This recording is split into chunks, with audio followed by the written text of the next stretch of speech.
पाश्चात्य दर्शन की आधारशिला जिन तीन महान चिंतकों सुकरात, प्लेटो और अरस्तु ने रखी, उनके विचार केवल व्यक्तिगत प्रतिभा का परिणाम नहीं थे, बल्कि अपने समय की सामाजिक, राजनीतिक और बौद्धिक परिस्थितियों से गहराई से प्रभावित थे। सुकरात का समय एथेंस के लोकतांत्रिक उत्कर्ष और साथ ही उसके पतन का काल था, जहां जनमत, वाकपटुता और सत्ता के बीच में एक जटिल संबंध बन चुका था। इसी वातावरण में सोफिस्टों का प्रभाव बढ़ा, जो सत्य को सापेक्ष मानते थे और तर्क को साधन बनाकर किसी भी पक्ष को सिद्ध कर देते थे। सुकरात ने इस प्रवृत्ति का विरोध किया और कहा कि सत्य कोई व्यक्तिगत राय नहीं है, बल्कि एक सार्वभौमिक तत्व है जिसे प्रश्नोत्तर सोक्राटिक मेथड के माध्यम से खोजा जा सकता है। उनका दर्शन नैतिकता और आत्म परीक्षण पर केंद्रित था। अपने आप को जानो, पर यही दृष्टि उस समय की राजनीतिक अवस्था के लिए असहज थी, जिसके परिणाम स्वरूप उन्हें मृत्युदंड दिया गया। प्लेटो, जो सुकरात के शिष्य थे, ने अपने गुरु की मृत्यु को केवल एक व्यक्तिगत क्षति नहीं, बल्कि लोकतांत्रिक विफलता के रूप में देखा। उनके समय का वातावरण राजनीतिक अस्थिरता और नैतिक भ्रम से भरा था, जिसने उन्हें एक आदर्श राज्य, आइडियल स्टेट की कल्पना करने के लिए प्रेरित किया। प्लेटो ने इंद्रियगम्य संसार को अपूर्ण और अपरिवर्तनशील माना, फॉर्म्स और आइडियाज की अवधारणा प्रस्तुत की, जहां वास्तविकता का शुद्ध और शाश्वत स्वरूप स्थित है। इसके लिए ज्ञान का अर्थ इन आदर्श रूपों का बौद्धिक बोध और शासन का अधिकार दार्शनिक राजाओं, फिलोसफर किंग्स को होना चाहिए, क्योंकि केवल वही सत्य का अर्थ समझ सकते हैं, मर्म समझ सकते हैं। ऐसा प्लेटो का मानना था कि राजा फिलोसोफर होना चाहिए। दार्शनिक राजा होगा तो चोरी, डकैती, लूट मार कम करेगा, भ्रष्टाचार कम करेगा। हालांकि फिलोसोफर कौन हो, इस प्रकार हो, जिसने फिलोसफी और इथिक्स पढ़े हैं, वो तो दुनिया के सर्वाधिक भ्रष्ट लोग हैं, सर्वाधिक लुटेरे हैं, सर्वाधिक चोर है, डाकू है, ठग है, क्योंकि उन्होंने मोरलिटी पढ़ ली है, फिलोसोफर पढ़ ली है।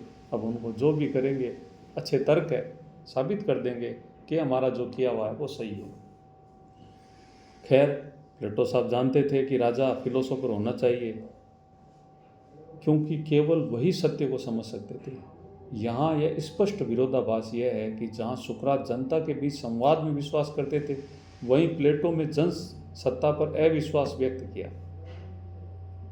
प्लेटो ने इस लोकतंत्र पर पूर्णतया अविश्वास व्यक्त किया और एक नियंत्रित बुद्धिजीवी प्रधान व्यवस्था की वकालत की।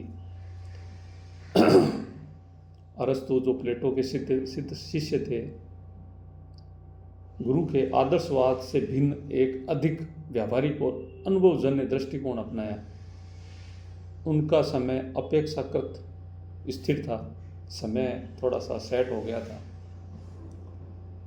अलेक्जेंडर द ग्रेट के शिक्षक भी रहे, उन्होंने व्यापक राजनीतिक और सांस्कृतिक अनुभव प्राप्त हुआ। अरस्तु ने प्लेटो को फॉर्म्स को पृथक अस्तित्व मानने के लिए विचार को अस्वीकार किया और कहा वास्तविकता और वस्तुओं में ही निहित है, न कि किसी अलग आदर्श जगत में। उन्होंने तर्कशास्त्र, जीव विज्ञान, राजनीति, नैतिकता आदि अनेक क्षेत्रों में व्यवस्थित अध्ययन की परंपरा शुरू की। उनके लिए ज्ञान का आधार अनुभव और अवलोकन था। इस अवलोकन का और नैतिकता का केंद्र गोल्डन मीन यानी अति और अभाव के बीच संतुलन था। इस प्रकार जहाँ सुकरात ने प्रश्नों के माध्यम से नैतिक चेतना को जगाया, प्लेटो ने एक आदर्शवादी दार्शनिक संरचना प्रस्तुत की और अरस्तु ने उस संरचना को धरातल पर लाकर वैज्ञानिक और व्यवहारिक रूप दिया। इन तीनों के विचारों में निरंतरता भी है और विरोधाभास भी है।